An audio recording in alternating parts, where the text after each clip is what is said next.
Bonjour à tous, j'espère que vous allez bien. Allez, aujourd'hui, nouvelle vidéo. Ça faisait un petit moment que je n'avais pas fait de vidéo. Alors, il faut le dire, le marché n'a pas beaucoup bougé non plus. Donc, en l'occurrence, ça ne m'a pas forcément trop incité à faire de nouvelles vidéos, vu que par rapport à la vidéo de la dernière fois qui date d'il y a plusieurs mois, globalement, on est toujours sur les mêmes niveaux de prix au niveau du BTC et même au niveau du marché dans sa globalité. Alors, il se passe quand même des choses. Il y a des choses pour le coup à dire d'un point de vue technique, d'un point de vue fondamental également. Donc on va faire un petit point complet sur cette vidéo. Bien évidemment, je vais commencer par l'analyse technique du Bitcoin. On va vraiment faire un point complet, prendre beaucoup de recul par rapport au BTC et je pense que c'est important dans le contexte actuel. On fera également un petit point fondamental et un petit point également sur l'Ether qui est, je pense, l'une des quasi seules haltes réellement intéressantes aujourd'hui. Parmi les principales, on va dire en termes de capitalisation, il n'y a vraiment pas grand-chose d'intéressant, mis à part ce qui se passe sur l'Ether et également un petit peu sur le BNB par exemple. Mais sinon, on va dire que le constat au niveau des alts, il est pas forcément très joyeux, mais il n'est pas forcément très surprenant non plus. Donc on fera un petit peu le point par rapport à tout ça. En parallèle, moi j'ai quand même énormément avancé sur beaucoup de projets, notamment au niveau de ma société de gestion de fonds. Aujourd'hui, on gère 3 fonds d'investissement, 2 qui sont ouverts au public, un qui pour l'instant est uniquement, on va dire, ouvert à titre privé. Donc je vais aussi partager un petit peu les avancées par rapport à ça et surtout le fait en fait qu'on fera bientôt une conférence publique et que je vais inviter en fait toutes les personnes qui me suivent, notamment ceux qui sont inscrits à ma newsletter, de pouvoir y participer. Donc avant même que je vous présente tout ça, si ça vous intéresse, vous pouvez déjà vous inscrire à ma newsletter. Et je ferai également un point très important sur la réglementation. Il se passe énormément de choses. En fait, on est vraiment en train de changer de paradigme, j'ai envie de dire, par rapport aux cryptos. Je pense que on a atteint aujourd'hui un niveau où vraiment la crypto n'a plus rien à voir par rapport à ce que moi j'ai connu. Voilà. Moi, j'ai commencé en fait dans ce marché, ça ne me rajeunit pas, il y a plus de 10 ans maintenant. Et globalement, aujourd'hui, j'ai envie de dire que l'année 2026 marque un tournant vraiment majeur par rapport à la crypto, un tournant réglementaire en fait qui va complètement changer les règles du jeu auxquelles beaucoup de personnes aujourd'hui ont pu profiter. Et donc je ferai un point par rapport à ça, par rapport à toute l'évolution de la réglementation qui va avoir des incidences extrêmement fortes sur toutes les personnes qui ont investi par le passé et qui vont continuer en fait de le faire dans le futur. Donc je ferai un point un petit peu complet par rapport à ça. Et ensuite, petite conclusion, hein, est-ce qu'on est en fait sur un cycle qui est en fin de souffle? Est-ce qu'aujourd'hui, en fait, on commence à avoir des vrais signaux d'essoufflement et de fin de cycle? C'est le titre justement de cette vidéo et je vais en fait tout simplement m'efforcer d'y répondre tout le long de cette vidéo. Encore une fois, toujours avec beaucoup de nuances. Je ne suis pas devin. Prétendre en fait que on est sur un top de marché, on est sur une fin de cycle, je pense que c'est vraiment une erreur en fait de faire ça. Tout comme ceux qui sont persuadés que non, absolument pas, on n'est pas du tout sur un top et que c'est loin d'être terminé. Je pense que en matière d'investissement, être sûr en général, ça n'aide pas beaucoup parce que très souvent, ça nous biaise dans nos décisions.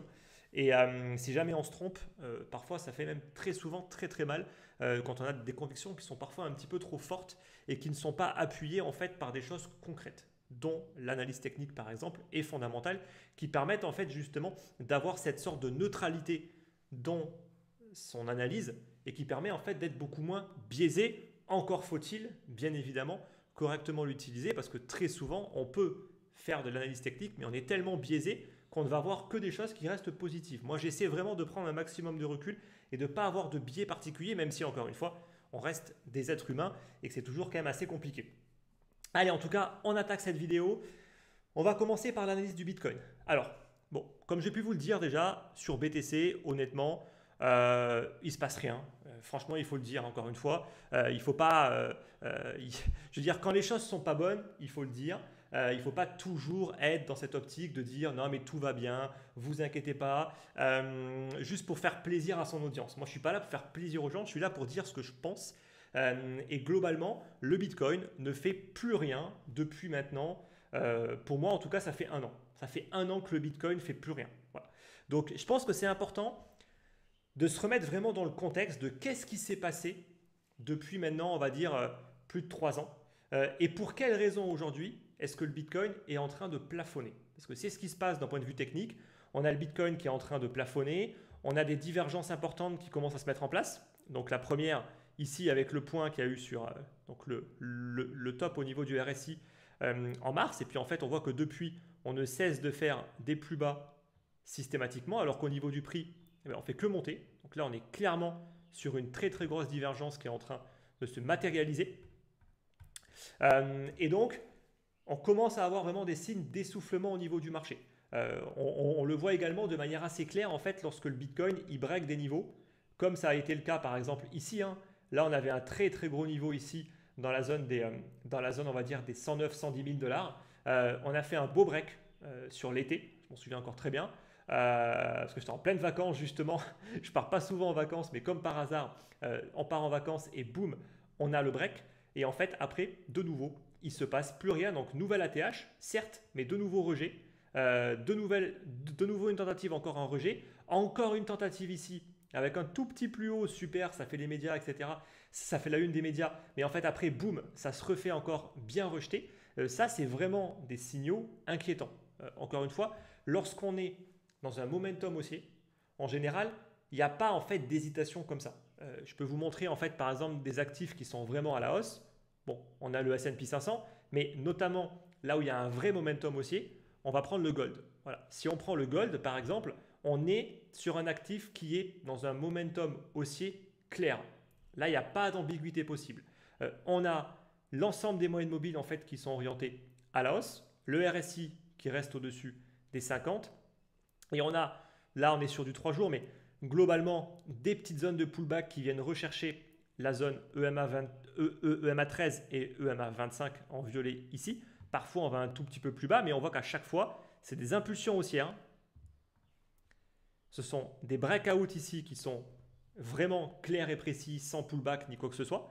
Des vraies impulsions, des phases de stabilisation, de nouveau des impulsions. À chaque fois, vous voyez qu'on n'est pas en train de batailler en fait sur des niveaux de manière systématique. On fait des impulsions, ça recorrige et là on vient rebreaker encore le niveau ici et on repart sur une accélération. Et la dernière que j'avais notamment partagée dans mon groupe privé, parce que là on était vraiment sur un cas d'école en matière d'analyse technique avec une magnifique compression, un beau triangle de compression ici. Donc beau trade en fait que j'avais partagé justement dans ma communauté avec 2 TP sur 3 qui ont été touchés. Un à 4000 et un à 4300. Il nous reste encore une toute petite ligne globalement à sortir. Pour l'instant, il n'y a pas encore de précipitation à la sortir. Mais bref, encore une fois, cassure de la structure et ça part. Ça, c'est un momentum haussier. Voilà. Là, il n'y a pas d'ambiguïté, c'est clair. Il y a des acheteurs, il y a une force acheteuse. Il n'y a vraiment aucune ambiguïté possible par rapport à ça. Ensuite, si on revient sur le Bitcoin, on se rend compte que globalement, sur le Bitcoin, on n'a pas du tout cette configuration-là. On n'est pas du tout en fait dans un momentum qui est fortement haussier. On l'a été par le passé, mais ça fait maintenant 1 an qu'on est vraiment en fait sur une latéralisation sur les plus hauts. C'est vrai, mais globalement, en fait, on est quand même en train de former une structure qui montre des vrais signes d'essoufflement. Voilà.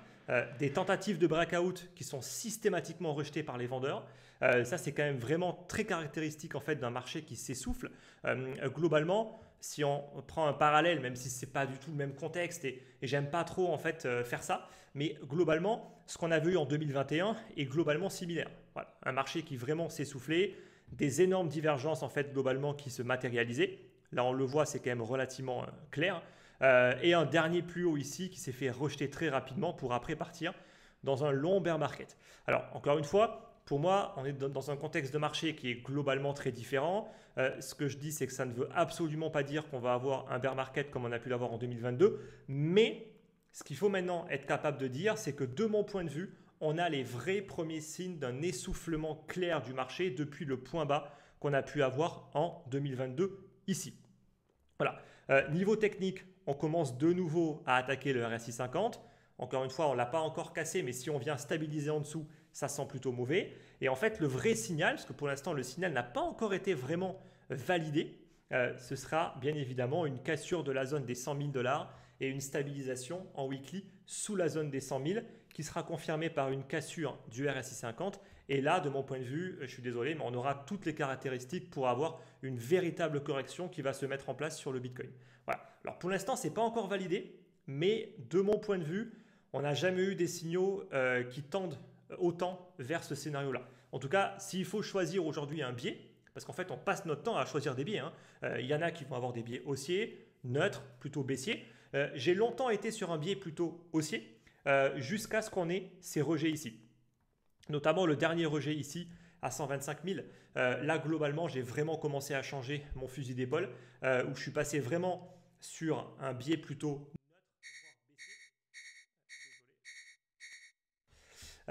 voire baissier. Et là maintenant, depuis maintenant, on va dire une petite semaine, là clairement, j'ai un biais qui commence à tendre beaucoup plus vers la baisse, qui s'appuie en fait, comme j'ai pu vous le dire, sur un essoufflement clair au niveau de l'analyse technique, mais aussi sur un contexte global.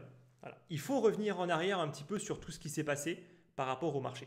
Donc, qu'est-ce qui a construit la hausse qu'on a pu avoir de 2023, 2024 et 2025, une année plutôt de stabilisation?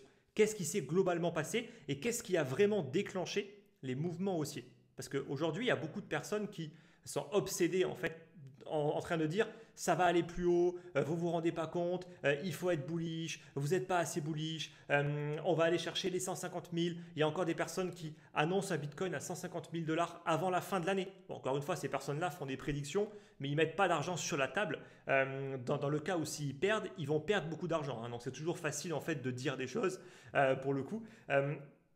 Mais globalement, aujourd'hui, il faut le dire en fait, il faut le dire clairement que on a eu une hausse qui s'est construite sur 2 événements. Voilà. Et pour l'instant, il n'y a rien de nouveau qui présage d'avoir un 3e événement qui pourra provoquer de nouveau une forte accélération comme on a pu l'avoir par le passé. Globalement, la hausse en fait qu'on a eue sur ce cycle-là, elle a été matérialisée par 2 événements.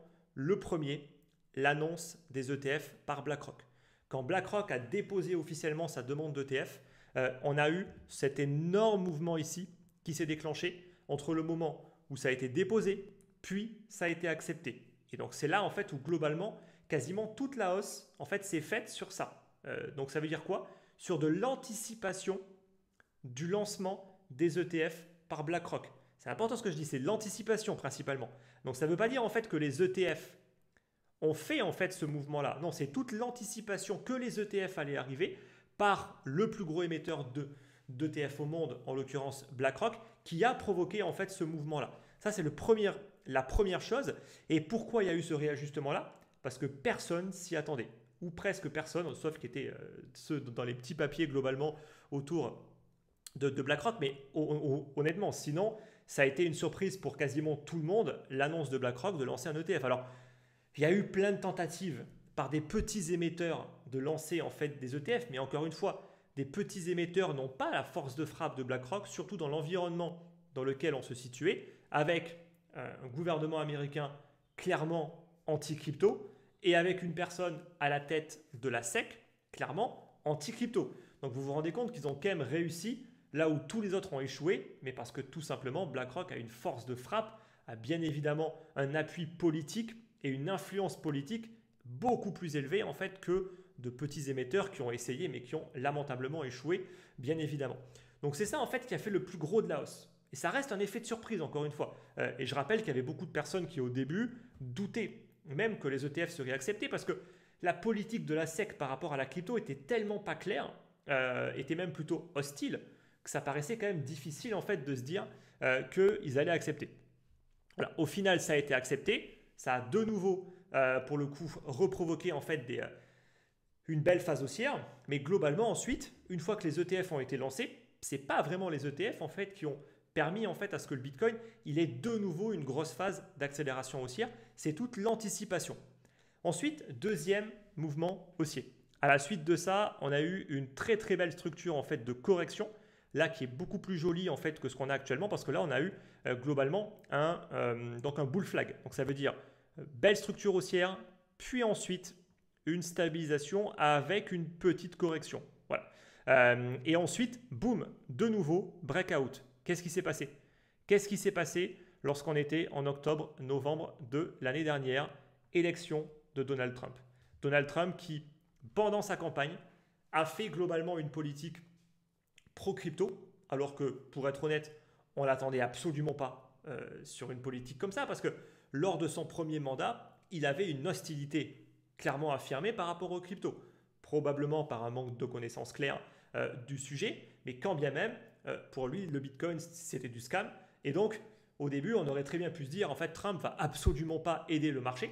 Alors, grâce à tout le lobbying qu'il a pu avoir, notamment de grands groupes crypto comme Coinbase, Kraken et compagnie, et des investissements massifs, hein, investissements, après vous l'appelez comme vous voulez, dans la campagne de Trump, ils ont pu en fait le convaincre que c'était intéressant d'un point de vue financier. Et je pense que c'est assez clair que clairement, je pense que Trump, s'il est devenu pro-crypto, je pense que la raison numéro une, c'est l'argent. C'est parce que tout simplement, ça va lui rapporter ça. Il s'est rendu compte que ça allait lui rapporter beaucoup d'argent en termes de soutien pour sa campagne.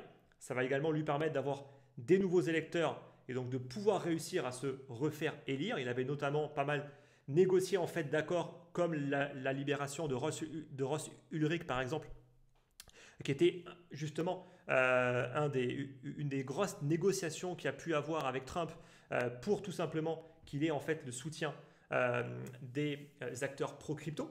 Donc encore une fois, on est dans de la politique pure, hein. C'est du donnant-donnant, hein. Je rappelle que pour se faire élire, de toute façon, il faut toujours faire des compromis. Et donc tout ça, ben, ça a fait que quand il a été élu, ben, on s'est dit c'est bon, on va avoir maintenant une politique américaine pro-crypto, donc anticipation, parce que Trump n'était même pas encore pour le coup aux manettes, il n'est arrivé aux manettes qu'en début d'année de cette année-là. Et en fait, globalement, toute la hausse s'est faite sur l'anticipation, encore une fois, que Trump a gagné et il va appliquer une politique pro-crypto. C'est tout. Depuis que Trump est au pouvoir, il ne s'est rien passé en termes de valorisation. Oui, le Bitcoin a réussi à stabiliser et à tenir en fait sur les niveaux sur lesquels toutes les anticipations lui ont permis en fait de venir. Ça veut dire dans la zone ici, globalement des 100 000 $. Aujourd'hui, on est à 107 000 $ au moment où je fais cette vidéo. On est toujours au même niveau, à 5 ou 10% près. Il ne s'est rien passé, littéralement rien passé. Et la raison, elle est simple, c'est qu'il ne s'est rien passé de plus. En fait, tous les mouvements se font sur de l'anticipation. C'est tout ce qui se passe en fait. Une fois que Trump est au pouvoir, il applique ce qu'il a dit qu'il ferait. Et donc, toutes les anticipations qu'il ont eues ne justifient pas justement en fait d'avoir une progression du prix en fait et de la prise de valeur en fait du Bitcoin parce qu'il n'y a pas d'éléments nouveaux en fait. Et c'est ça en fait qui est important quand même de prendre en compte. Toute cette hausse vraiment, elle s'est construite sur deux événements. Ce qui s'est passé ensuite dans toute cette structure-là, c'est un événement qui ne s'est jamais produit par le passé, où on a eu un changement de main. On a eu un changement de main, ce qui a permis en fait de maintenir cette valorisation-là entre ceux qui ont investi dans le Bitcoin dans cette structure-là.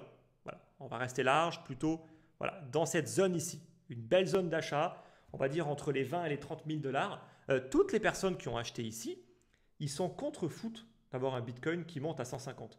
On est déjà monté à 120. Donc eux, ils ont déjà fait leur plus-value. Ils sont déjà en train d'encaisser de manière massive du BTC. Ils ont déjà fait un très très beau multiple. Ils ont fait honnêtement un très beau cycle. Ils n'ont aucune raison en fait pour le coup de rester exposés, surtout lorsqu'on commence à avoir des signaux en fait d'essoufflement clair au niveau du marché. Donc ça vend et ça vend de manière massive. Ça, il faut en avoir conscience. Si les prix plafonnent aujourd'hui, c'est parce qu'il y a énormément de vendeurs. J'en parlais justement dans mon groupe Discord il y a à peu près 2 semaines où j'avais partagé justement cette analyse-là. Donc qui nous montre en fait tout simplement les plus-values réalisées par les investisseurs de long terme. Et en fait, on avait atteint de nouveau un pic en termes de vente où globalement, on avait eu en fait des ventes records en termes de Bitcoin. On a atteint plus de 3,27 millions de BTC en fait qui ont été vendus. Et historiquement, là si je zoome un petit peu sur le graphique, historiquement en fait ça a tout le temps été des tops de marché, à l'exception de 2017 où là on était monté un tout petit peu plus haut. Voilà. Mais sinon, vous voyez qu'on est même allé plus haut que la phase haussière de 2021-2022. Donc les plus-values sont très importantes. Et donc il y a des prises de profit qui sont massives. Ces prises de profit en plus sont possibles aujourd'hui parce qu'on est dans un environnement où les très très gros détenteurs de Bitcoin peuvent vendre, ce qui n'était pas possible auparavant. Notamment des bitcoins Hoji, donc ceux qui détiennent des bitcoins depuis très longtemps.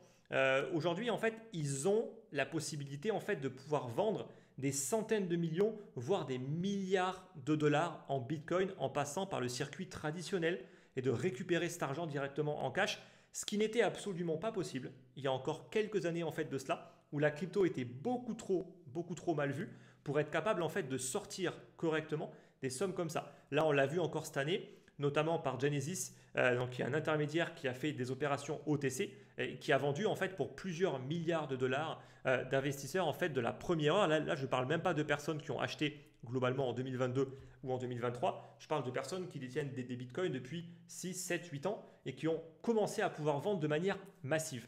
Donc toutes ces ventes aujourd'hui, elles n'ont pas provoqué en fait de baisse pour une raison simple, c'est qu'il y a eu un changement de main.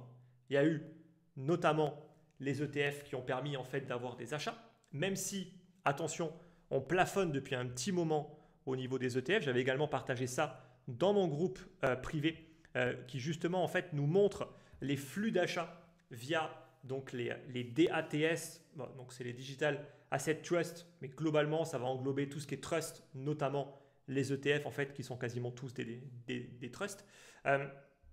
Et en fait on voit que globalement Bitcoin, il y a eu des entrées d'argent massives, notamment sur le début d'année, jusqu'en août, et qu'en fait, depuis, il n'y a quasiment plus rien. C'est vraiment le néant. Il y a toujours des entrées de manière très mesurée sur l'Ether, et en fait, c'est à peu près tout. Voilà. Donc, on voit quand même qu'il y a un essoufflement également par rapport à ça, mais il y a quand même eu beaucoup d'achats, et donc il y a quand même eu un changement de main assez important. Il y a aussi eu tout ce qui touche au Bitcoin Treasury Company, notamment. Alors, il y a plusieurs catégories, là c'est un peu long, je ne vais pas commencer à tout expliquer par rapport à ça. Déjà, on a MicroStrategy. MicroStrategy qui, eux, vont émettre des dettes convertibles, ce qui va permettre à des personnes d'investir en fait dans le Bitcoin, mais en achetant une obligation. Voilà. Donc, c'est un moyen plutôt ingénieux de Michael Saylor qui a permis en fait à beaucoup de personnes qui voulaient s'exposer au Bitcoin, mais qui ne le pouvaient pas par des problèmes de risque. Très souvent, il y a tout un tas en fait de règles à respecter en matière d'investissement, et donc ils ont acheté des obligations émises par MicroStrategy, ce qui leur permet en fait de recevoir un coupon, mais quand l'expiration en gros elle échoue, ils peuvent être remboursés au niveau de leur principal, soit directement en action MicroStrategy ou en cash. Et en fait l'intérêt c'est que si on joue sur le Bitcoin, en fait on sait que MicroStrategy est très corrélé au BTC, et donc en fait on se fait payer directement en actions parce qu'on spécule sur le fait qu'elles vont prendre de la valeur parce que le Bitcoin va prendre de la valeur. J'espère que c'est clair. C'est un moyen un peu détourné de s'exposer. C'est comme ça en fait que Michael Saylor n'arrêtait pas, et là il s'est bien calmé récemment, mais il n'arrêtait pas en fait d'acheter énormément de Bitcoin. En fait il faut comprendre que cet argent il tombait pas du ciel, c'était juste des dettes systématiquement qui sont émises, des investisseurs qui vont investir dans ces dettes-là, ce qui permettait en fait d'acheter toujours plus de BTC. On voit quand même aujourd'hui un début d'essoufflement depuis plusieurs mois où clairement la cadence a bien ralenti par rapport à ça. Et ensuite, donc, il y a eu des Bitcoin Treasury Company qui, elles, se sont mises dans une politique de diversification en se disant « Ok, on va commencer à prendre du Bitcoin dans la trésorerie, donc vraiment en termes d'investissement. » Un petit peu ce qu'a fait Tesla à l'époque, qui, je le rappelle, avait été une surprise également et avait provoqué en fait une phase haussière. Si je ne dis pas de conneries, dans mes souvenirs, on était ici. Donc, si je ne dis pas de bêtises, encore une fois, c'était cette hausse ici qui correspond à Tesla. À vérifier, mais je suis quasiment sûr que c'est ça. Et donc, il y a eu quand même des investissements qui ont été réalisés par tout un tas d'entreprises. Maintenant que les choses soient claires. Très souvent, on parle d'entreprises que personne ne connaît. Très souvent, on parle d'entreprises qui en réalité sont plus dans une optique d'essayer de jouer un narratif. Ça veut dire le narratif Bitcoin. Elles se rendent compte qu'il suffit en fait d'annoncer qu'ils vont acheter pour X millions de Bitcoin pour les mettre dans leur trésorerie pour que leur cours de bourse prenne de la valeur.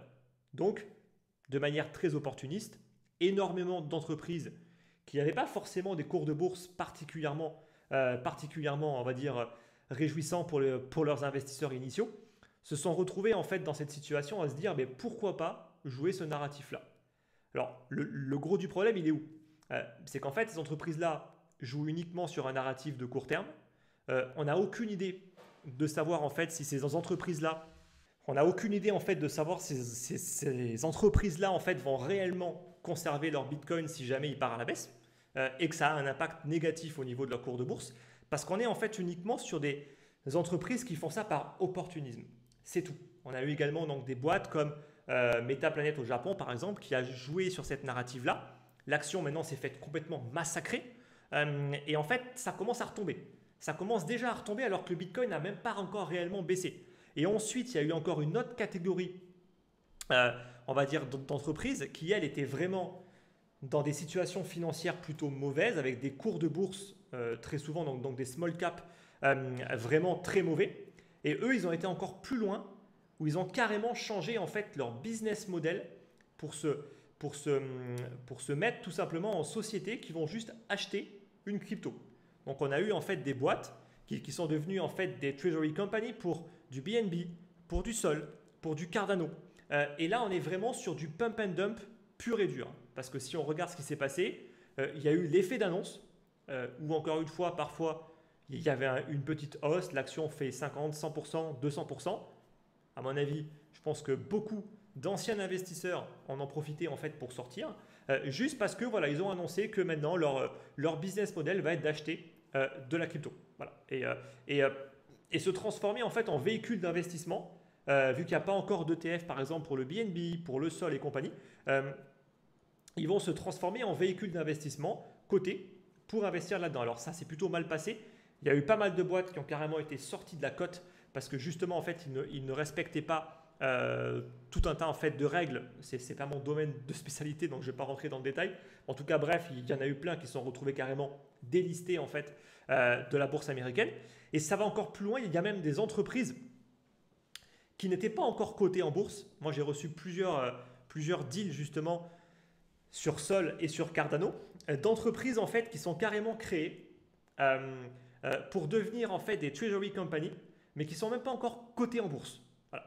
Et donc voilà, j'ai eu plusieurs propositions pour investir. On était sur des tickets à 50 000 dollars pour investir en fait dans des boîtes qui vont faire une IPO pour devenir une treasury company. J'ai eu apparemment celle qui est officielle de Cardano ou Charles Hoskinson lui-même était investisseur en fait dedans. Alors après, lui encore une fois, il s'en fout. Il a un gros sac de Cardano, il ne sait pas quoi en faire. Il s'est dit tiens, mais pourquoi pas, si ça peut de façon favoriser la prise de valeur du Cardano, pourquoi pas. Bon, je n'ai pas entendu parler de ces boîtes depuis, qui auraient dû être, à mon avis, qui auraient dû être cotées là en ce moment.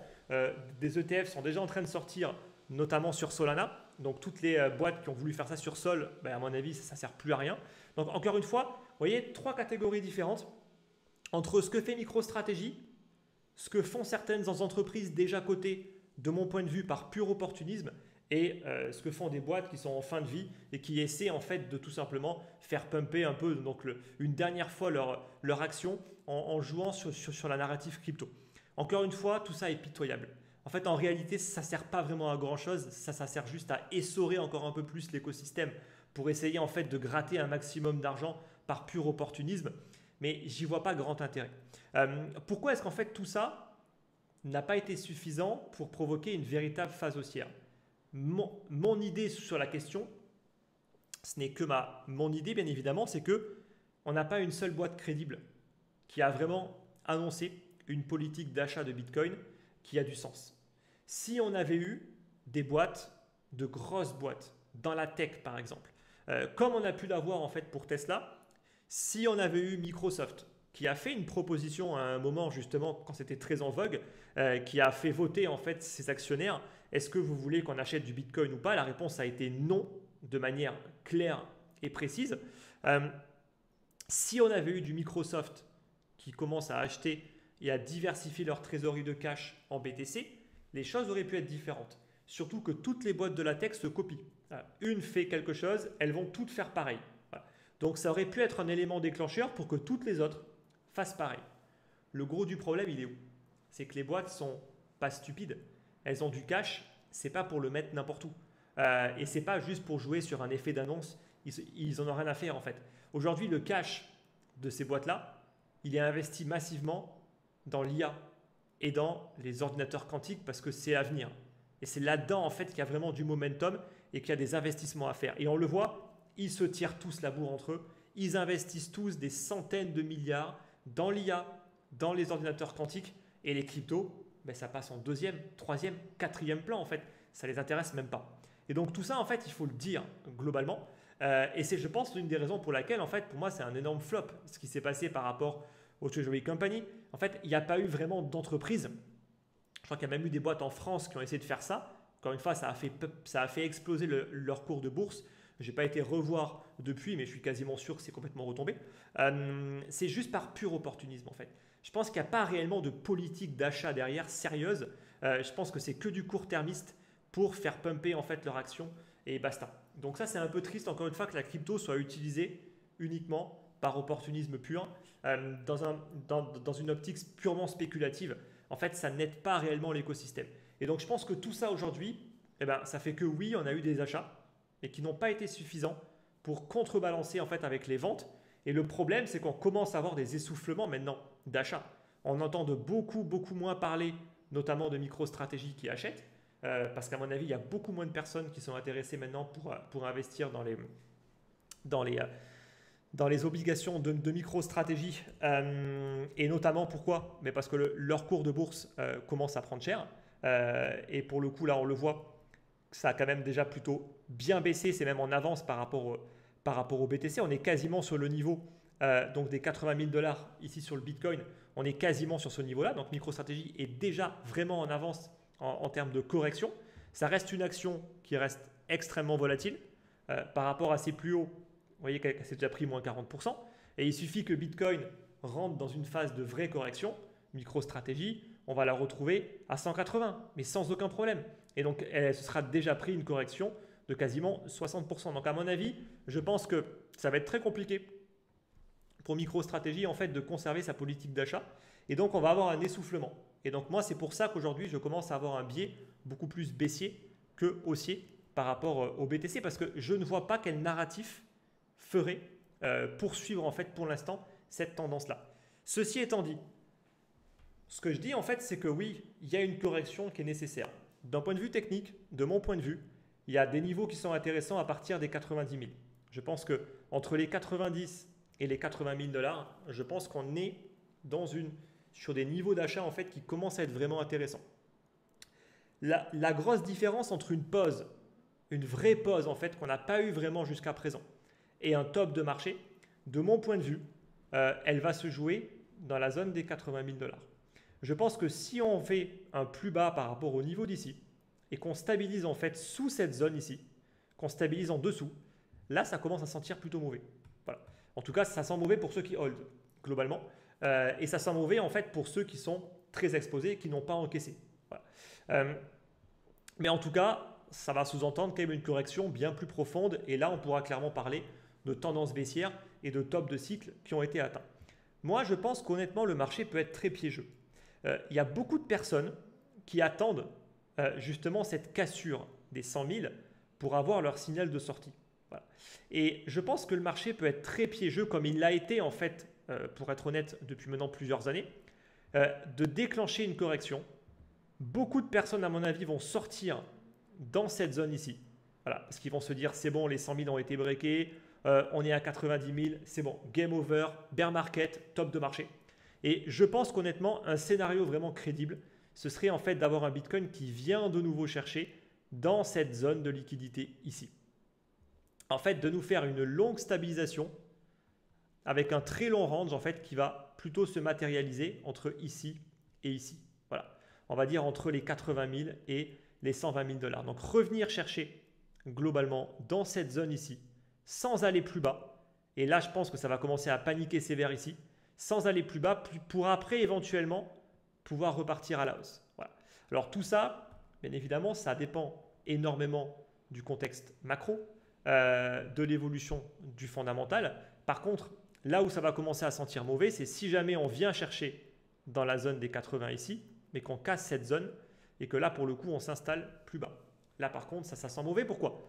Parce que ça veut dire que la zone des 65 devient une zone clairement possible, tout comme, de mon point de vue, en fait, la zone ici. Voilà. Si on estime que le MA300 va tranquillement pouvoir encore un petit peu monter, je pense que la zone ici, et rappelez-vous que là, sous ce niveau-là, on a une grosse poche également de liquidité, tout comme on a, à mon avis, une grosse poche ici. Donc à mon avis, le marché, il peut venir chase celle-là. Est-ce qu'il ira chercher celle-là? Ça va dépendre du contexte global. Moi, je pense que s'il y a une vraie correction des marchés américains, ou même de l'ensemble des marchés financiers, je pense que c'est possible qu'on vienne chercher en fait dans la zone des 50. Voilà. Par contre, si ce n'est pas le cas, ça paraît très compliqué. Et là, je jouerai beaucoup plus un scénario pour revenir chercher dans la zone des 80. Voilà. Encore une fois, tout cela sera déclenché sur break de cette zone-là et sur stabilisation en dessous des 2 moyennes mobiles EMA 13 et 25 et sous le RSI 50, ce qui n'est pas encore validé. Voilà. Maintenant, comme je l'indique, je commence à avoir un biais qui est plus baissier que haussier. Donc, je vais beaucoup plus me concentrer en fait à jouer des scénarios baissiers que haussiers. Mais pour l'instant, ce n'est pas encore validé. Voilà. Donc, c'est pour cette raison-là que moi, à titre personnel, je suis encore exposé un petit peu au marché. Pas vraiment de manière assez importante, uniquement à hauteur de 25%. Parce que j'estime que peut-être que cette zone peut tenir et qu'on va rester à minima dans une structure en fait de consolidation. Mais j'ai de très gros doutes qu'on puisse vraiment repartir à la hausse. Encore une fois, le marché me donnera tort sur breakout ici de la zone des 125 avec un vrai momentum qui se déclenche. Voilà. Donc ça veut dire une vraie cassure, pas de suite après un pullback, non, une vraie cassure avec une continuité et des vrais flux acheteurs en fait qui viennent contrebalancer les ventes. Voilà. Tant qu'on n'a pas tout ça, je pense honnêtement que ça va être très compliqué pour aller chercher beaucoup plus haut. Voilà.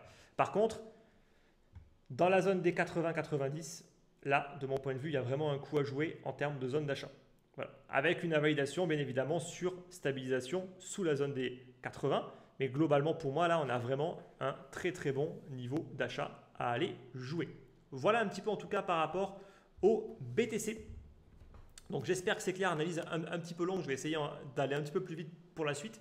Mais je voulais vraiment expliquer tout le contexte pour essayer de comprendre un petit peu pourquoi est-ce qu'aujourd'hui j'ai ce biais. Et il faut également prendre en compte le contexte des marchés financiers traditionnels et notamment de la finance tradi. Voilà. Donc la finance tradi qui est aujourd'hui sur des niveaux de valorisation. Alors on est dans ce qu'on appelle une bulle. Il n'y a pas de doute par rapport à ça et il ne faut pas être un génie pour dire en fait qu'on est dans une bulle. En fait, être capable d'identifier une bulle, n'importe qui peut le faire. Honnêtement, ce n'est pas compliqué. Là où c'est beaucoup plus compliqué, c'est la gestion du risque. Pourquoi? Parce que dans une bulle, il y a beaucoup d'opportunités. Il va y avoir énormément en fait, de phases haussières. Il y a beaucoup d'actions qui prennent beaucoup de valeur. Et en fait, c'est un peu le jeu de la chaise musicale. Ça veut dire qu'une bulle, ça peut durer 6 mois comme ça peut durer 4 ans. Voilà. Et c'est souvent quelques éléments qui vont être l'élément déclencheur, en fait, tout simplement, d'une véritable correction. Aujourd'hui, on est quand même sur ce qui s'apparente de plus à la bulle du dot-com. Ça veut dire qu'on a des investissements massifs qui sont réalisés, comme ça avait été le cas à l'époque. Bon, moi, j'étais encore jeune, mais globalement, rappelez-vous, en fait, à l'époque, il y avait eu des investissements massifs, notamment dans tout ce qui touche aux boîtes de services, comme France Télécom et compagnie, qui ont connu en fait leur heure de gloire à l'époque. Bon, elles n'ont jamais été capables, maintenant c'est Orange, ils n'ont jamais été capables de retrouver leur niveau de valorisation des années 2000 parce qu'il y a eu une anticipation énorme et après il y a eu un retour à la réalité par rapport tout simplement à la réalité du modèle économique et de la rentabilité en fait du capital investi. Et je pense qu'aujourd'hui, on va avoir globalement le même problème. Qu'est-ce qui se passe par rapport à l'IA? On a eu d'abord des investissements massifs sur les vendeurs de pelles. Donc ça veut dire notamment Nvidia. Là aujourd'hui, le plus gros a été fait en termes de prise de valorisation, en termes d'anticipation. Voilà, je pense que le plus gros a été fait. On passe quand même d'une action qui valait à peine dans les 10-15 dollars il y a à peine 3 ans, qui aujourd'hui en fait en vaut 200. Voilà. Donc on est clairement déjà sur un marché qui a énormément anticipé tout ce qui pouvait se passer au niveau de la production des puces, notamment via Nvidia qui a le quasi-monopole aujourd'hui, même s'il n'y a pas que Nvidia qui rentre en jeu, ça reste quand même un des plus gros acteurs. Ensuite, il s'est passé quoi? On a eu des investissements dans les infrastructures. notamment les data centers. Et là, ce qui est extrêmement visible, c'est de regarder les mineurs de Bitcoin. Les mineurs de Bitcoin, globalement, ce qu'il faut comprendre, c'est que les mineurs de Bitcoin, ils avaient un business model qui à la base était uniquement basé sur miner du Bitcoin. Ça paraît logique dit comme ça, mais aujourd'hui, en fait, ça a radicalement changé. Et en fait, ces boîtes-là, elles étaient parmi les premières à avoir déjà une expérience en termes d'efficience énergétique par rapport à où est-ce qu'elles sont situées pour avoir le coût énergétique le plus bas et également un environnement adapté pour faire du business et également fiscal pas trop pénalisant. Encore une fois, il y a peut-être des super pays, par exemple, je sais pas moi, je dis des trucs au pif, hein, mais par exemple Norvège, Suède, ou peut-être que là-bas c'est hyper efficient d'un point de vue énergétique, d'un point de vue de la météo pour refroidir, etc. Mais d'un point de vue fiscal, c'est une catastrophe. Et donc, je dis ça comme ça, c'est un exemple, ça se trouve, ce n'est pas vraiment le cas, mais c'est juste dans le principe. Et donc, ces entreprises-là, en fait, elles ont toujours été capables d'aller chercher en fait là où c'était le plus intéressant en termes de stabilité politique, coût énergétique et de fiscalité. Et donc, le problème, c'est que ces entreprises-là, elles étaient quand même dans une très mauvaise posture et elles ont vraiment pris cher lorsqu'il y a eu l'arrivée en fait de Trump, notamment à cause des droits de douane qu'il y a eu sur les rigs de minage qui eux sont tous faits en Chine, et elles sont faites massacrer. Elles se sont littéralement faites massacrer. Là, vous le voyez, globalement, ça a perdu. Donc là, on est sur l'indice des boîtes qui font du mining de Bitcoin. Ça a quand même perdu 60% de leur valeur sur, on va dire, la fin d'année 2025, surtout début d'année, fin d'année 2024, début d'année 2025. Et ensuite, c'est l'explosion. Alors là, on pourrait se dire, ouais, mais c'est ça, c'est grâce au virage pro-crypto de Trump. Ben, absolument pas. Absolument pas, en fait, parce que la rentabilité du minage de Bitcoin n'a absolument pas augmenté.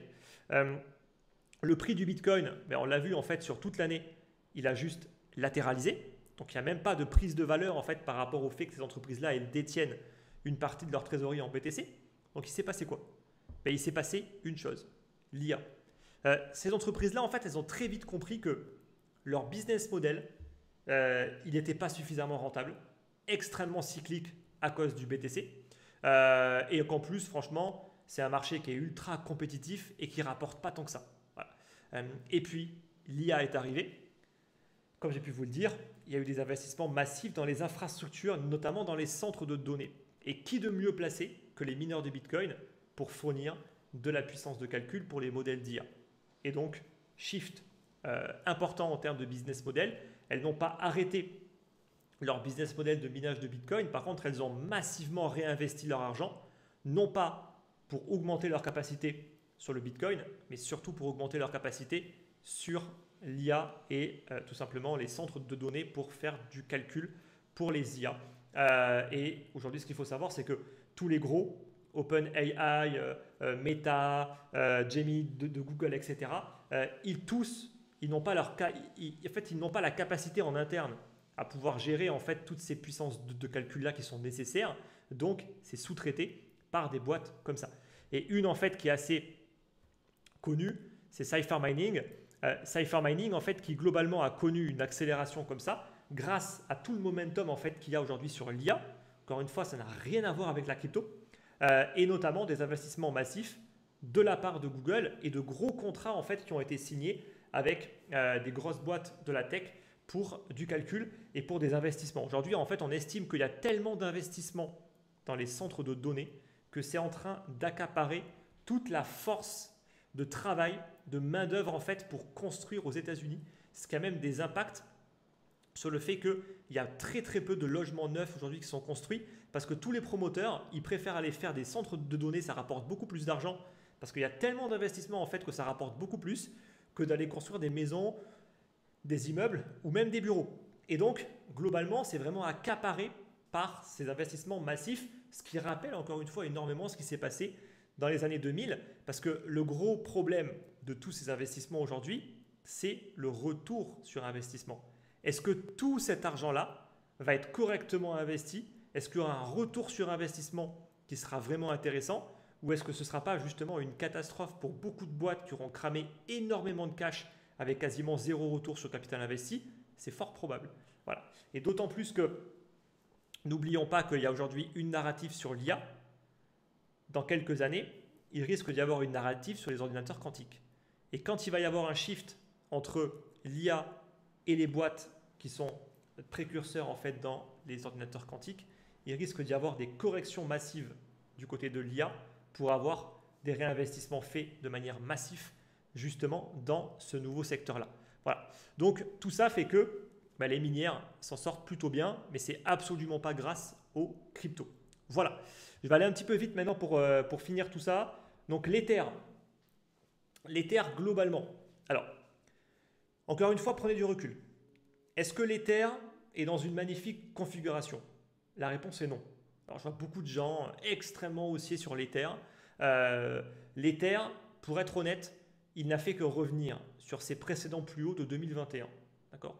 Donc, ça veut dire qu'une personne qui a investi en 2021 sur l'Ether, globalement, on va dire dans cette zone-là, aujourd'hui, il est toujours à break-even. Donc, on ne peut pas parler en fait d'un investissement particulièrement intéressant. Alors oui, on aurait pu acheter plus bas. Ok, je prends cet exemple-là de manière volontaire. Une personne qui a pris du Nvidia en 2021, aujourd'hui, il a fait, je sais pas, un fois 50, voilà, sans aucun problème. Donc, il faut quand même remettre les choses vraiment en perspective. Est-ce que l'Ether a vraiment été un actif extrêmement performant sur les dernières années? La réponse est non. Le meilleur en fait de la performance a été fait avant 2022-2023, justement l'ère plutôt 2016-2017 et 2020. Voilà, c'est là où vraiment il y a eu des prises de valeur très importantes sur l'Ether. Depuis, en fait, il ne fait que évoluer dans un long range entre les 4800 et on va dire les 2000 $. Voilà, donc un gros range, donc avec une variation quand même de plus de 50%. Mais pour l'instant, c'est à peu près tout. Voilà. Donc oui, on est revenu chercher sur un niveau de résistance. Pour l'instant, ce niveau de résistance n'a pas été franchi et on est sur une stabilisation. On est sur une stabilisation qui était plutôt haute. Voilà. Et là, on le voit qui n'était pas trop dégueu. Même d'un point de vue technique, on voit qu'on arrivait à tenir cette zone ici. Là, on est en train de la breaker. Voilà. Donc de mon point de vue, si l'Ether ne se réveille pas très rapidement et ne reprend pas la zone des 3900-4000 assez vite pour de nouveau revenir en fait dans cette zone-là et ensuite éventuellement pouvoir breaker, le gros risque, à mon avis, c'est de venir casser cette zone pivot clé et de revenir sans aucun problème chercher dans la zone des 3000. Voilà. Et encore une fois, si l'Ether revient dans la zone des 3000, même ceux qui sont rentrés dans la zone des 2000, oui, ils auront fait une petite perf, mais globalement, s'ils n'ont pas TP sur ce niveau ici, globalement, si on compare par rapport au gold, par rapport au marché action, et je ne comparais même pas par rapport aux minières, en fait, la perf n'est pas si bonne que ça, encore une fois. Et si on le compare versus BTC, on est sur un début de rebond, clairement. Maintenant, on n'est que sur un début. Voilà. Et là, la correction commence un petit peu à être longue. On commence à être sur des niveaux qui sont un peu critiques par rapport à l'Ether. Si son momentum est réellement en train de rebondir à la hausse versus BTC, il va falloir qu'il se réveille sur une deuxième impulsion pour revenir chercher dans la zone des 0,5 ici. Et après, si ça arrive à breaker cette zone, on pourra parler en fait d'un Ether qui vraiment regagne du momentum par rapport au BTC. Ce que je veux dire, c'est qu'il ne faut pas s'enflammer sur l'Ether. On a juste eu pour l'instant une phase de rebond. Il n'a pas été capable en fait de réellement s'affranchir de son canal baissier qui existe depuis maintenant plus de 4 ans, ou quasiment 4 ans. Et il est revenu tout simplement chercher le haut de son range avec un excès baissier sur ce niveau-là. Donc ça mérite quand même des confirmations. Et si le Bitcoin part sur une correction, j'ai des gros doutes sur le fait que l'Ether va vraiment être capable de surperformer par rapport au BTC. Donc oui, l'Ether est intéressant. Oui, l'Ether, il peut y avoir un potentiel de rebond intéressant. Et moi, c'est l'une des alts sur lesquelles je vais vraiment le plus miser pour aller chercher en fait de la surperformance. Mais pour l'instant, il n'y a pas non plus de quoi sauter au plafond. Des configurations comme le BNB sont plus intéressantes de mon point de vue. Voilà. Là, on a vraiment eu en fait des reprises de niveau clair. On est au-dessus du RSI 50, au-dessus de l'ensemble des moyennes mobiles. Il a fait un excès haussier, donc maintenant il va se prendre une bonne correction et s'il arrive à tenir la zone ici, là, ça peut commencer à être intéressant pour le BNB. À surveiller. À surveiller, par contre, attention, si ça lâche la zone ici des 0,08 et qu'on revient chercher dans la zone ici, ça sent pas non plus très très bon. Et c'est à peu près tout. Si on prend les autres, honnêtement, il n'y a rien de particulier. Vous voyez que le sol, il est juste revenu chercher son niveau de résistance, il repart à la baisse. Il y a de fortes chances pour qu'il revienne chercher de nouveau son niveau de support ici. Donc, franchement, les alts, ça ne sert à rien après que je fasse un tour sur les alts. Il n'y a franchement pas grand-chose d'intéressant. Voilà. Je ferai une vidéo pour parler vraiment des alts de manière précise, parce que je pense encore une fois qu'il y a beaucoup à dire sur tout ce qui se passe aujourd'hui. Mais là je n'ai pas le temps. Voilà. Là, malheureusement, je n'ai pas le temps. Donc, en tout cas, c'est certain qu'il n'y a que les majors, de mon point de vue, en fait, sur lesquels il faut se concentrer. ETH, SOL et BNB qui vont avoir les meilleurs produits d'investissement. Alors, le BNB, pas encore, mais en tout cas, pour l'Ether et le SOL, il y a beaucoup d'ETF qui arrivent, même s'il n'y a pas d'ETF de grands émetteurs comme BlackRock ou Fidelity, par exemple. Mais en tout cas, on va dire que ça reste l'alt qui va être la mieux servie en termes de produits financiers. Sinon, il n'y a que l'Ether. Voilà. Et le BNB, mais parce que tout simplement, il y a Binance derrière. Voilà. Allez, on va terminer donc cette vidéo. Je vais aller un peu plus vite parce que j'ai pris beaucoup de temps sur le Bitcoin et je ferai une deuxième vidéo pour parler beaucoup plus des alts de manière globale. Donc déjà, pour ceux qui ne le savent pas, je ne me suis même pas encore représenté au début de la vidéo. Donc moi, aujourd'hui, je gère une société en fait de gestion de fonds, donc qui a une licence qui permet de pouvoir gérer des fonds d'investissement. Aujourd'hui, on gère 3 fonds, et notamment 2 fonds qui sont ouverts au public, un fonds qui s'expose aux cryptos, mais avec une stratégie plutôt défensive, et un autre fonds beaucoup plus directionnel, qui lui, pour le coup, en fait, est tout simplement ma stratégie d'investissement personnel que j'applique maintenant sur un fonds d'investissement avec tout un mix de stratégies entre du discrétionnaire et de l'algorithmique. Voilà. Donc, c'est surtout ce fonds-là qui, je pense, peut intéresser le plus de monde qui souhaite s'exposer au Bitcoin, qui ont une vision d'investissement à long terme sur le Bitcoin, qui veulent faire mieux que du buy and hold classique sur une stratégie en fait qui surperforme le Bitcoin maintenant depuis des années en fait et des années. Même si globalement ça a été très compliqué de vraiment surperformer le Bitcoin depuis 2-3 ans, la stratégie a quand même plutôt bien collé au BTC. Et aujourd'hui, en fait, voilà. Donc le fonds va être ouvert et on va commencer une phase de commercialisation, sachant que le fonds existe déjà en fait depuis plusieurs mois, mais avec uniquement soit du capital personnel, soit des investisseurs de notre réseau directement. Et on a un troisième fonds qui est un fonds neutre qui lui ne sera ouvert au grand public qu'à partir de l'année prochaine, qui est vraiment dédié à des stratégies neutres, donc du market neutral, principalement, qui de mon point de vue sont des stratégies qui sont extrêmement intéressantes et qui sont vraiment importantes aujourd'hui en matière de diversification, surtout pour ne plus être exposé en permanence à des stratégies directionnelles qui vont dépendre des conditions de marché et de la direction qui est prise par le marché. Voilà. Donc je ferai une conférence avec l'équipe, vu qu'il n'y a pas que moi sur cette boîte-là. Je ferai une conférence dans quelques semaines pour présenter justement ces fonds-là. Et donc, si vous êtes intéressé, n'hésitez pas. Inscrivez-vous déjà à ma newsletter. J'enverrai un email pour inviter toutes les personnes qui sont inscrites pour tout simplement pouvoir assister à cette conférence-là. Je pense qu'on est sur un moment critique au niveau du marché, où ceux qui continuent encore avec une optique de ne faire que du hold peuvent se retrouver une nouvelle fois encore très surpris par la suite. Encore une fois, je ne suis pas devin. Je ne sais pas en fait si on va vraiment avoir une grosse correction ou pas, si on a marqué un top de marché ou pas. Il y a beaucoup d'éléments en tout cas à prendre en compte. Ce qui est certain en fait, c'est que ceux qui continuent de faire uniquement du hold et encore pire sur des alts, je pense que les choses pourraient très très mal se finir pour eux si jamais en fait ils n'ont pas conscience des risques et de comment est-ce que le marché pourrait évoluer. De toute façon, je ferai une vidéo sur les alts de manière beaucoup plus complète. Maintenant, on va terminer cette vidéo sur l'aspect régulation. Alors, je ne suis pas avocat fiscaliste, je ne suis pas avocat tout court, je ne suis même pas votre conseiller. Tout ce que je vais dire, en fait, globalement, il peut y avoir des erreurs. Ça peut être également faux, partiellement ou complètement faux. Mais je tiens juste un petit peu à faire le point sur ce qui se passe en matière de réglementation. J'ai évolué, beaucoup d'entre vous ont évolué dans un contexte où la crypto n'était pas régulée. Aujourd'hui, pour bien comprendre, globalement, en matière d'échange d'informations et en matière de fiscalité, il y a eu extrêmement peu de redressements fiscaux en rapport avec la crypto. Sauf pour les personnes qui sont visibles, qui sont connues ou qui vont avoir des entreprises dans la crypto et qui, eux, se font malheureusement pour eux déjà bien matraqués en fait par le fisc.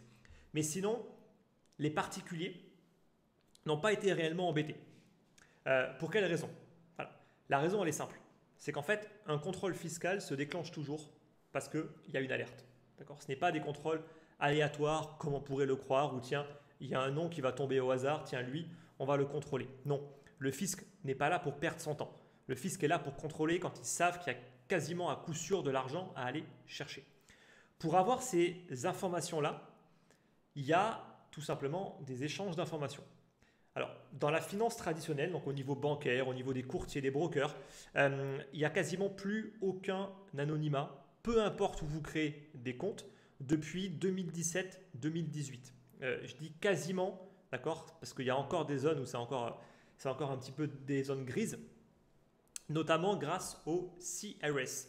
Donc le CRS, globalement, c'est tout simplement des échanges d'informations qui sont envoyés par toutes les entreprises qui fournissent des services comme bancaires, de courtiers ou brokers pour des personnes qui sont clients chez eux mais qui ne sont pas résidents.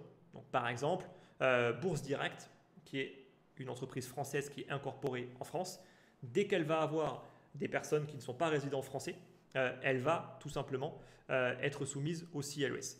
Donc, dans la manière en fait dont ça fonctionne aujourd'hui, c'est qu'on a des États membres, donc des pays plutôt qui vont tous être signataires du CRS. Il y a quasiment tous les pays du monde aujourd'hui. Il y a quand même quelques exceptions, notamment les États-Unis qui ne sont pas signataires du CRS. Mais sinon, on va dire que quasiment tous les pays développés du monde sont signataires, la Suisse compris, et beaucoup d'autres pays où on pense être à l'abri qui sont également signataires. Dans la pratique, il se passe quoi? Il se passe que quand vous avez un compte chez Bourse Direct, par exemple, je suis résident fiscal à Maurice, Bourse Direct, eux, tous les ans, ils envoient des reportings sur l'ensemble de leurs clients à l'administration fiscale française, vu qu'ils sont incorporés en France. Ensuite, quand l'administration fiscale française reçoit tous ces reportings-là, les résidents fiscaux français, c'est de leur ressort, mais ensuite tous les autres, ce n'est pas de leur ressort. Et donc là, ils communiquent.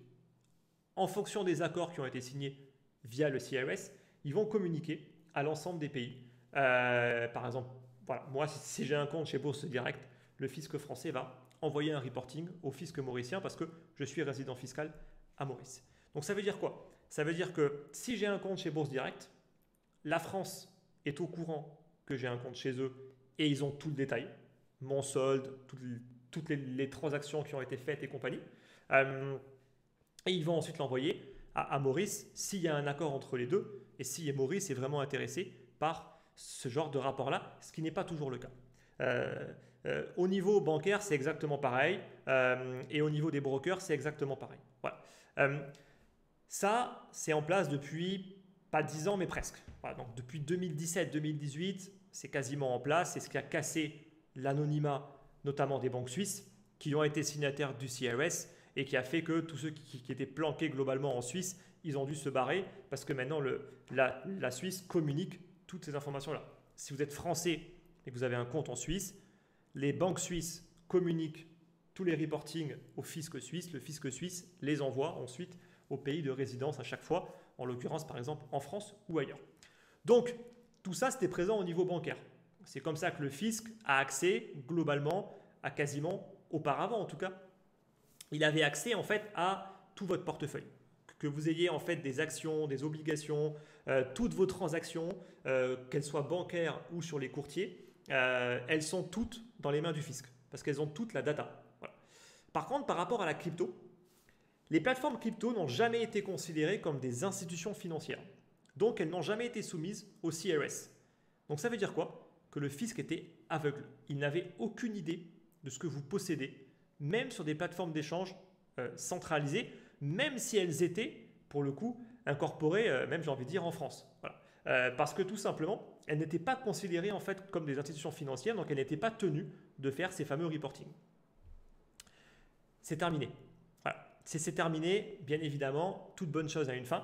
Maintenant, il y a une harmonisation avec un nouveau système qui ne s'appelle pas le CRS pour le coup, parce que ces plateformes crypto sont toujours considérées comme différentes, mais qui s'appelle le CARF. CARF pour Crypto Asset Reporting Framework. J'essaie de conserver un accent anglais. En gros, c'est la version crypto pour le CRS, voilà, pour faire très très simple. Et l'Europe, pour se conformer au CARF, a mis en place ce qu'on appelle DAC8. DAC8, en fait, qui est un système de reporting à l'échelle de l'Union européenne qui va être mis en place à partir de l'année prochaine. Donc ça veut dire quoi? Ça veut dire qu'à partir de l'année de 2026, toutes les plateformes qui sont basées dans des juridictions qui ont signé soit le CARF, soit qui sont dans l'UE par DAC8, vont faire des reportings qui vont être envoyés à partir de 2027 pour l'année 2026 sur l'ensemble des informations qu'ils ont. Donc par exemple, on va prendre une plateforme comme Bitpanda ou Bybit par exemple. Aujourd'hui, on sait qu'ils sont incorporés en Autriche. Ça veut dire quoi? Qu'à partir de 2026, si vous avez un compte chez eux, en 2027, ils vont envoyer un reporting au fisc autrichien. Si vous êtes marqué comme résident fiscal français, le fisc autrichien va automatiquement l'envoyer au fisc français. Et donc là, ça va être le début du jackpot pour les autorités fiscales, notamment le fisc français, qui va s'en donner à cœur joie pour tout simplement savoir maintenant où est-ce que vous avez des comptes, qu'est-ce que vous avez dessus. Voilà. Donc toutes les plateformes aujourd'hui, quasiment toutes vont communiquer. Les seules plateformes qui ne vont pas le faire, c'est parce qu'elles sont incorporées dans des juridictions qui n'ont pas encore été signataires du CARF. Donc j'ai regardé rapidement aujourd'hui et je vous laisse aller vérifier. Le CARF va mettre un petit peu plus de temps à être vraiment mis en application sur l'ensemble des pays. Mais les plateformes d'échange aujourd'hui, celles qui ne sont pas encore en Europe et réglementées par MiCA, elles sont où globalement? Elles vont être soit dans les îles Vierges britanniques, soit dans les Caïmans, soit aux Seychelles, qui sont des juridictions offshore dans lesquelles il y a beaucoup plus de souplesse qui sont accordées. Sauf qu'elles ont toutes annoncé qu'elles allaient être signataires du CARF. Certaines ont déjà signé, comme les îles Vierges britanniques. D'autres ont promis de le faire. Encore une fois, elles ont promis de le faire pour ne pas se mettre à dos, bien évidemment, d'autres juridictions, sous pression, bien sûr. Elles ne l'ont pas encore fait. Mais en tout cas, les premiers signataires, on a les Caïmans, BVI, les Émirats. Hein. Donc ça veut dire que même Crypto.com, par exemple, qui est basé aux Émirats, les Émirats vont faire leur reporting. Singapour, qui est également une place plutôt pro-crypto, où il y a des plateformes et déjà également signataires. Le Royaume-Uni, le Canada, bref, donc il y a beaucoup de juridictions qui ont déjà signé ou qui ont promis de signer. Et globalement, à partir de 2027-2028, on estime que quasiment tout le monde aura signé. Et donc, il n'y aura plus aucune plateforme qui ne sera plus soumise à ce système de reporting. Encore une fois, ce n'est pas parce qu'une plateforme n'est pas régulée en Europe, qu'elle n'a pas de licence MiCA, mais qu'elle a quand même des clients européens, qu'elle ne sera pas soumise au reporting. Ça dépend de la juridiction d'incorporation de la boîte. Même un broker éclaté qui est basé aux Seychelles, si les Seychelles ont signé le CARF et globalement vont imposer ce reporting-là, même s'ils ne sont pas conformes à la réglementation européenne et qu'ils ne devraient pas accepter des clients européens. Donc encore une fois, après, c'est un peu le jeu du chat et de la souris. Donc moi, je suis juste là pour vous expliquer le principe de fonctionnement. Après, vous faites ce que vous voulez. Moi, je m'en contrefiche pour le coup. Moi, honnêtement, je vis en fait dans un environnement où la fiscalité n'est pas un problème. Voilà, ça fait 10 ans que je suis à Maurice. Ça fait 10 ans que tout ce qui est crypto, plus-value immobilière, dividendes ne sont pas taxés. Donc en fait, ce n'est pas mon problème, j'ai envie de dire. Et c'est pour ça que je me suis un petit peu remis à la page par rapport à tout ça. Mais en tout cas, sachez que jusqu'à présent, il n'y a eu aucun contrôle fiscal parce qu'il n'y avait aucune donnée. Tout va changer à partir de l'année prochaine. Et honnêtement, moi, ce que je peux vous donner comme conseil, c'est que quand on voit ce qui se passe avec le fisc notamment le fisc français, si on peut éviter d'avoir des contrôles, parce que je rappelle quand même qu'ensuite, ils peuvent revenir 10 ans en arrière. Donc, soyez quand même très très prudents par rapport à tout ça, parce que les plateformes ne vont pas s'opposer au fisc. Même si des plateformes ne sont pas signataires du CIS comme aux États-Unis, par exemple, ça n'empêche que si jamais le fisc français demande des infos à des banques américaines, il y a quand même peu de chances pour qu'ils ne les communiquent pas. Là où, encore une fois, on est un peu plus protégé aux États-Unis, c'est qu'il n'y aura pas de reporting. Donc, s'il n'y a pas de data, encore une fois, il n'y aura pas de contrôle aléatoire. Voilà. Après, vous faites ce que vous voulez de ces informations-là. Chacun est suffisamment grand, mais vraiment, faites quand même extrêmement attention. On est vraiment sur un marché qui va complètement changer. Voilà. Auparavant, aucune donnée, aucun contrôle.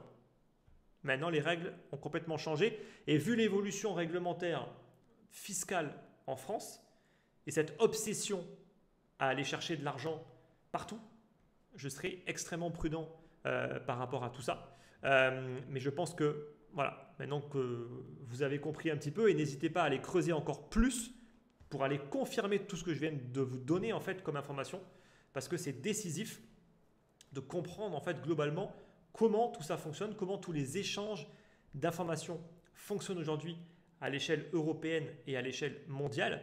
Ça peut également beaucoup aider. Voilà. Et un des gros avantages, par exemple, qu'on peut avoir à être dans un environnement où la fiscalité n'est pas un problème, c'est qu'en fait, ces reportings-là ne sont pas un problème.